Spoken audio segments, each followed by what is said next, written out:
It's the Locked On Podcast Network, your team every day. Zach Blackerby and Michael Pappas here with you. We just got done recording the Thursday episode, and that one is that's already up. If that's kind of what you want to, I know a lot of folks listen to the previous day's show on their way to work, but Michael kind of preview this special episode. This is being put up Thursday at 5 o'clock. What can folks expect to listen to over the next 25 minutes or so? So I got, like Zach said, I had the opportunity to sit down with Herschel Walker, and it was an awesome experience. He could not have been a nicer guy to me and to everyone who was at the local restaurant we were at to do the interview. And I asked him about his relationship with Bo Jackson, with our boss here at the Auburn Network, Mike Hubbard. Sure. I asked him about playing in the Auburn-Georgia game, a little bit about his career. We talked a little bit about his relationship with Donald Trump because he's, been a coworker. He's worked for Donald Trump. Yeah. He's done all these things. And then we talked about kind of his post-football life, a few of the other stuff we've done. And all right. All in all, he gives a little prediction at the end about the Auburn game. So all in all, really good interview. I had a lot of fun with it. And I hope you guys enjoy it. Yeah, so check this out. If that is not something you're interested in, if you want kind of a player interview from an Auburn perspective, check out the show from Wednesday. I spoke with Deshaun Davis. And if you're just looking for the normal daily podcast, it will be one down in your in the Locked On Auburn podcast feed. So be sure to check that out. All right, here's Michael and Herschel Walker. All right, I'm sitting down now with Herschel Walker. Herschel, first of all, thank you so much for sitting down with me today and taking the time to do that. I know you're very busy. Is it all right if I call you Bo? I heard your family and friends all call you that. I'm not sure we're friends yet, but is that all right? Is it all right if I call you that? No, that's okay. Being in Auburn is kind of tough with the other Bo being here, and I say the other Bo because I was Bo before he was, since I'm a little bit older, so that Bo always wanted to be like this Bo. Speaking of that Bo, as you know, my boss is Mike Hubbard, who's currently sitting on an airplane with Bo Jackson. Who do you think Mike likes more, you or Bo Jackson? Well, I can tell you that I think Mike's like that Bo better than this Bo because he decided to leave this Bo and go with that Bo. And I know it's going to confuse everyone out there listening to me, but I think he liked Bo Jackson a little bit better than Herschel Walker. All right, so the reason that we're here today, we're at Zoners in Auburn on Glenn. And you own the largest minority-owned chicken business in the United States. You have a great relationship with Zoners. Can you tell us a little bit about that? Yeah, a couple of years ago, I had a friend that had saw this pizza place called Stoner's Pizza Joint. And he said, Herschel, I think there's an opportunity where we can buy the franchise. At that time, I think they may have had 7 restaurants. And he said, and we can change the name because he said, Stoner's Pizza Joint is not a good name for the South. So we ended up buying this franchise, and I think today we may have a little over 20. And we call them Zoners Pizza Wings and Waffles.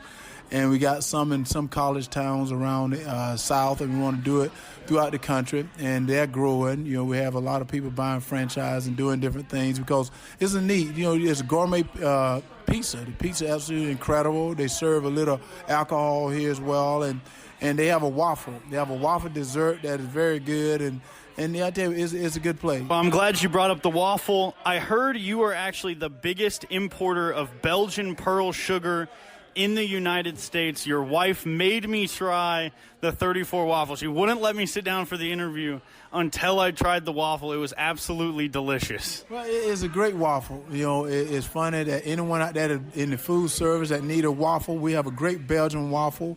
It's ready to eat. You can take it right out of the bag. It's ready to eat. We sell it in bulk. We sell it in individual pack. But it's a waffle that got Belgian sugar, and if you heat it up a little bit, it get a little bit warmer. You need no syrup. It's already got the sweetness to it, but we also just now come out with a waffle that's for schools that's done with applesauce. So right now it's healthy, and I tell you what, it's absolutely incredible. And to be real about it, that waffle probably tastes better than the one I got that I made at the beginning. I don't know about that. I mean, you're a great chef. You won season 3 of Rachel and Guy's Celebrity Cook-Off. Well, I think all boys from the South can cook. I think all boys from the South can cook because I think their mothers taught them to cook, to sew, to clean up a house and do those things because that was work we had to do. Before we can go out and play, you had to clean the house, you had to do your room, you had to make your bed. I can sew because if I tore my pants, I had to sew them up. And my mom was a seamstress, and one thing she did, she taught me to cook. So when I went on the show, I felt a little kind of embarrassed at first, and then I was a little scared because having a food company, you wouldn't want to lose a food show. And so I ended up winning it, and I tell you what, Guy Ferrera, he was my coach, and, I had a great time. Let's get to the reason that we're here, the reason you're in town this weekend. The Deep South's oldest rivalry is coming up on Saturday here in Auburn. You were 3-0 in your playing career against Auburn. What did that mean to you, to not only play in the rivalry, but to go undefeated? Well, it means a great deal because, you play Auburn right toward the end of the season, and that's when it can make and break your season. Because, Auburn got a good team. They got a very good team. Georgia always have a good team. And, you're so close together. So you got those rivalries right there. You got guys from Auburn going to Georgia, some from Georgia going to Auburn. So a lot of the guys you're playing against are your friends, your family is here seeing you play. So it's a lot of pressure. And to come into Auburn, and when I played, to win 3 games was absolutely incredible. And I think some other people can say the same thing. We played at Auburn. This coming Saturday is going to be an interesting game. It's an interesting game because normally this is a game that determines who's going to the SEC championship game. And Georgia got an opportunity where they can go. They can go, and Auburn got an opportunity to stop them.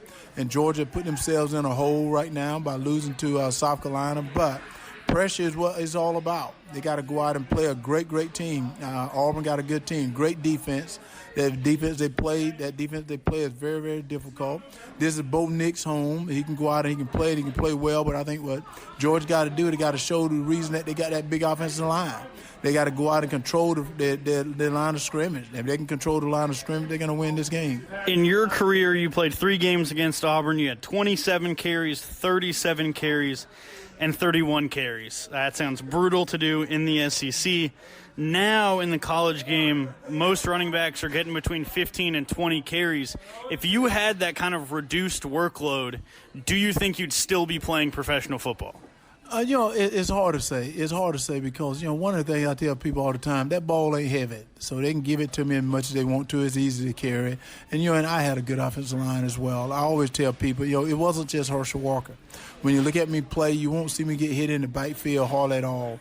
I had an offensive line that gave me an opportunity to get to those linebackers, to get to the defensive backs, and then it's up to the running back. The running back got to do something then.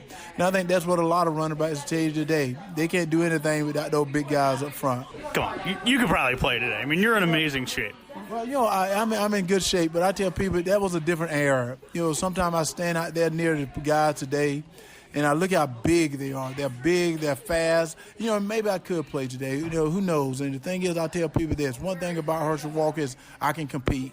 That's one thing I know about it is I can compete. So if I had to play today, Herschel will be out there competing, and I don't like to lose, so I'll be trying to win at something. Herschel, after you left Georgia, after your junior season, if I'm not mistaken, you got your degree, and you went and joined the USFL after your junior year. You signed with the New Jersey Generals. You went to New York.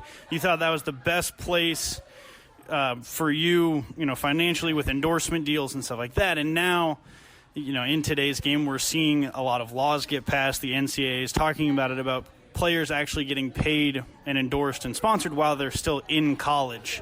What do you think about that? Was that something that you would have liked to see while you were there?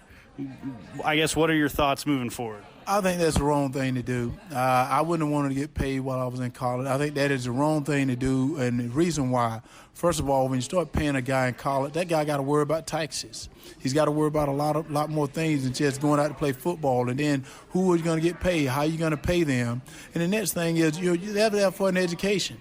They're there for an education. If a guy's getting paid, why do he need to get an education now? You're going to have guys that now are going to think they're making enough money. They're not going to get the education. They're not going to finish school. And I think people need to rethink that. I think sometimes we come to society that we try to be politically correct and rather than just being right. What's right now is I think the athletes that came, keeping an amateur sport where guys getting their education, they're getting a degree. To degrees today costing you over $100,000. There's kids that work all the time, taking a student loan out, working their tail off, and I don't think they should be paying college athletes because, what are you going to pay? You're going to pay football players more or basketball players more? Then you can get alumni that say, hey, I want to get this kid to endorse something for me because of his likeness. And I think you're really stepping on some terrible territory right now.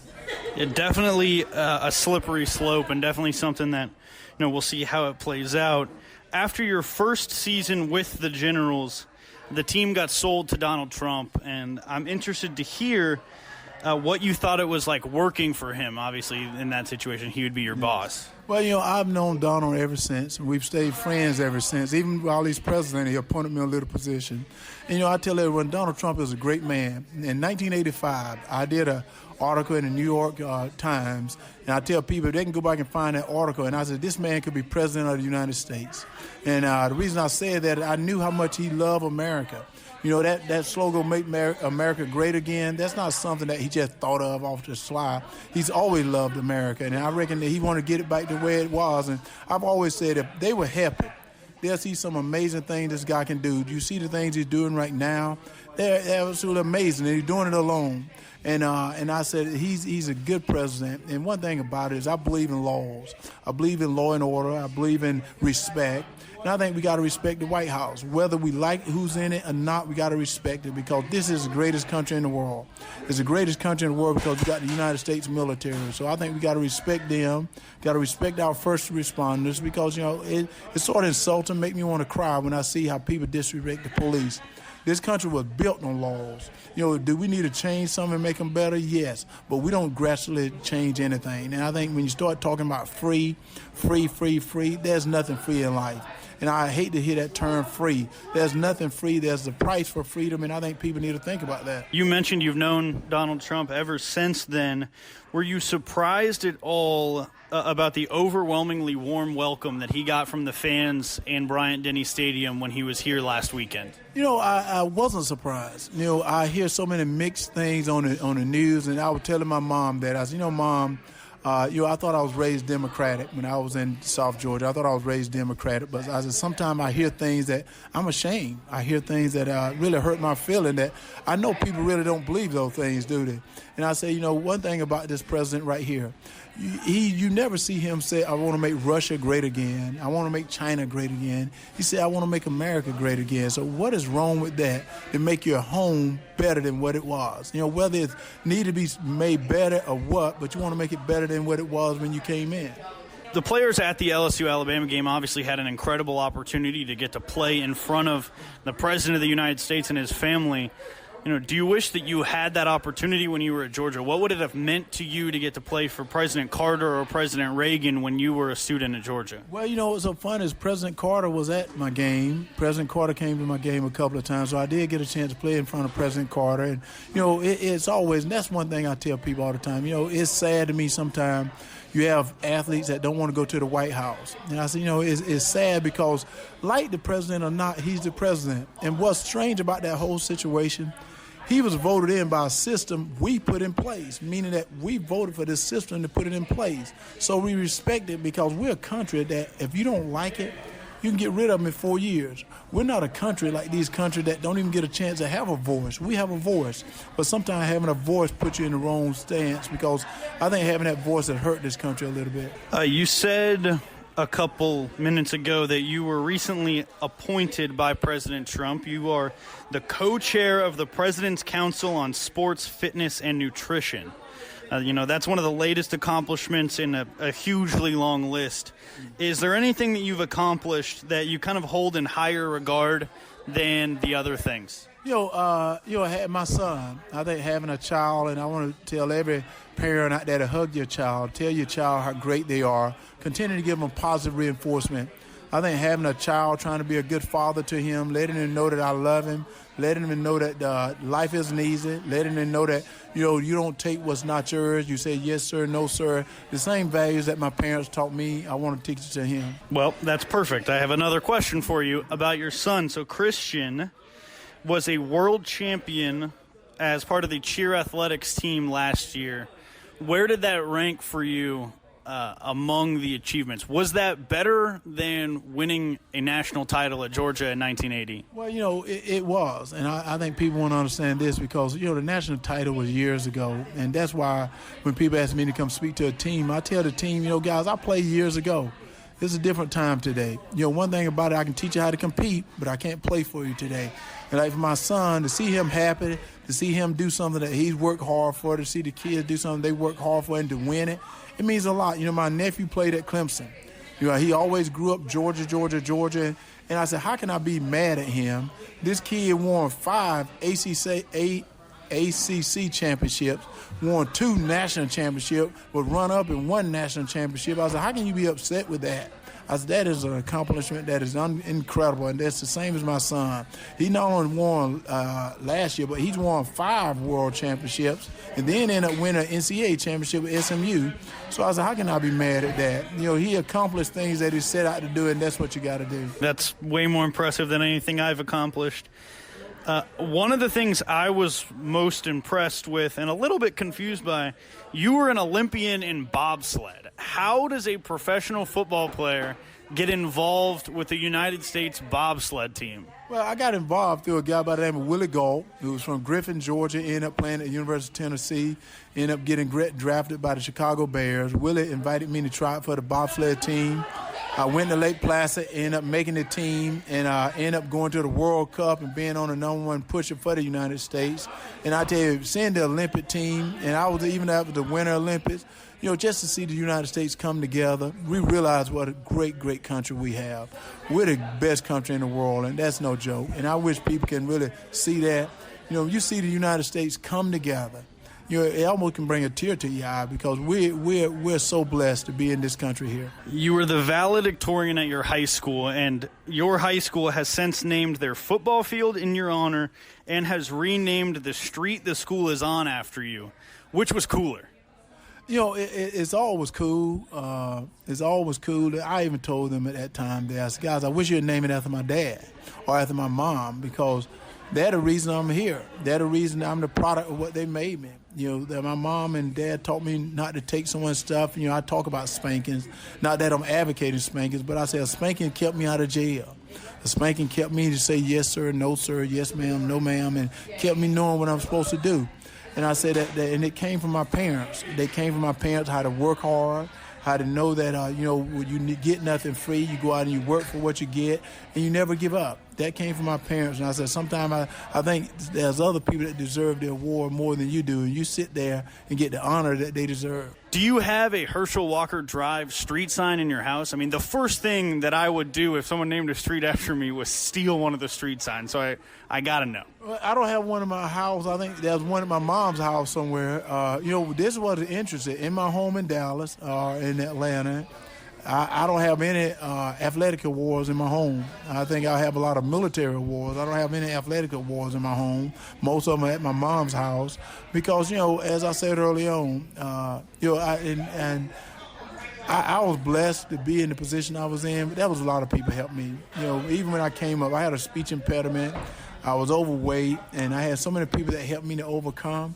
And I owe a lot of the blessings, a lot of the grace to them for helping me. And then I get to where I'm at. I go to a great university, have some great coaches, great leaders, and they help me along the way as well. Then I meet great people.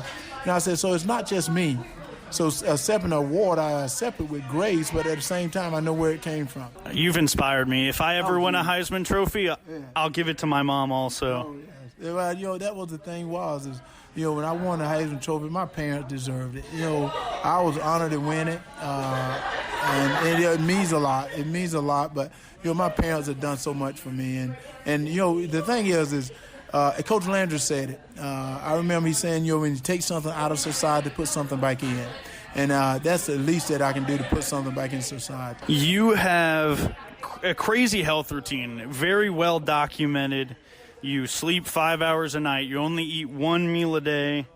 You do 1,000 push-ups a day and 2,000 sit-ups a day. How in the world do you find time to run 3 massive companies while doing 1,000 push-ups and 2,000 sit-ups every day? I hate to take a slogan that someone probably already owned, that just do it. You know, people always make excuses why you can't rather than making excuses why you can, because there ain't no I can't. There's always I can, because you have to make the time. And I tell my son this, you know, I said, Christian, whatever you want in life, 1,000 other people want it. So if they're getting up at 5 in the morning, you got to get up at 4. They get up at 4, you get up at 3. They get up at 3, you get up at 2. They get up at 2, don't go to sleep. That if you want it. But if you don't want it, it's okay. I'm saying it is okay, but do not go in to do something if you're not going to be willing to work at it. And that's why I tell people I'm willing to work at it, because I tell people all the time, you may have more talent than Herschel Walker, but I can guarantee you're not going to outwork me. Because one thing I learned from my family, I learned how to work. I told your wife I was going to ask you that question, and her response was, "You're looking at it." Yeah, that's it. Yeah, that's the way I am. And I tell people this, I said, guys, you know, I've done so many things, and like the MMA, and bobsled, and all those different things, but I didn't just come out of my mother's womb doing it. I practiced, I trained. You know, I didn't go to bars, I didn't hang out and do all that. I was in a classroom all the time, or I was on an athletic field learning, or I was in the training room training. So I was always training myself to get prepared for whatever I was doing. If I did 1,000 push-ups, I think I would die. How long does it take you? You know, I tell people, do it in moderation. You know, it's not like I just doing 1,000 push-ups. I do sets. I do sets of 75 to 80 and 100. I've done 100 before in a set, and I just do sets of them, and I work my way up. And I work my way up now that I have to do it. If I don't do it, it becomes like a disease. I got something in the back of my head telling me, you got to do it, you got to do it, you got to do it. So I try to get it out of the way so I can rest. So how much time does that take you, like, throughout your day? Yes. Well, I'm up every morning, and I really sleep about 3.5 to 4 hours a night. That's about it. But I'm up early in the morning, and I try to do 1,500 push-ups every day.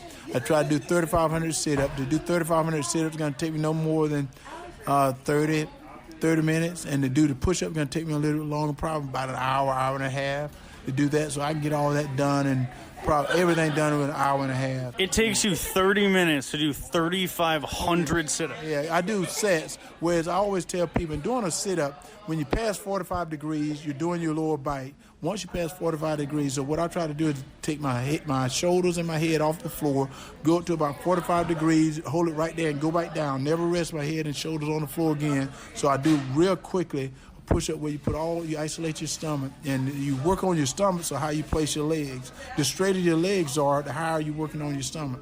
As you bend your legs, the straighter they are, the lower part you're working on your stomach. But as you bend your legs, the more upper part of your stomach you're working on. So I work on different parts of the stomach, and doing the twist, where I'm doing all the twists and different things. I am absolutely in awe of you. Finally, I got to ask, what do you think about the game this weekend? Do you think Georgia's going to be able to pull it out? Do you think Auburn's going to pull it out? It's going to be a tough game. It's going to be a tough game. You know, being from Georgia, I'm going to say they're going to pull it out. I picked Georgia at the beginning of the year to win it all. I say because, you know, Georgia has been so close, and right now, you know, I would be angry. If I were Georgia, I wanted Alabama to beat LSU, because I would have wanted Alabama in the SEC. But they didn't, so it's like, LSU, you got problems now. I'm coming after you. But before you go to LSU, you got to beat Auburn. You got to beat Texas A&M and Georgia Tech. And I think that's what Georgia got to think about. And I think Coach Smart going to have them ready and have that say, guys, y'all got to play, because that defense Auburn got is no joke. That defense can play. That defense has kept them in the game, kept them in a lot of games and stuff. And, you know, all Auburn got to do is score. And then it's going to make it very, very difficult, because that defense can make it difficult. But what Georgia got to do, they got to bring that big offensive line in and wear that defense down. Wear them down with those running backs, running here, running there, and just wear them down a little bit. Michael Pappas here with Herschel Walker at Zoners on Glennon, Auburn. They've got the 34 waffle, absolutely incredible. We did the pulled pork waffle sandwich, which was delicious. Herschel, what is your favorite thing on the menu here?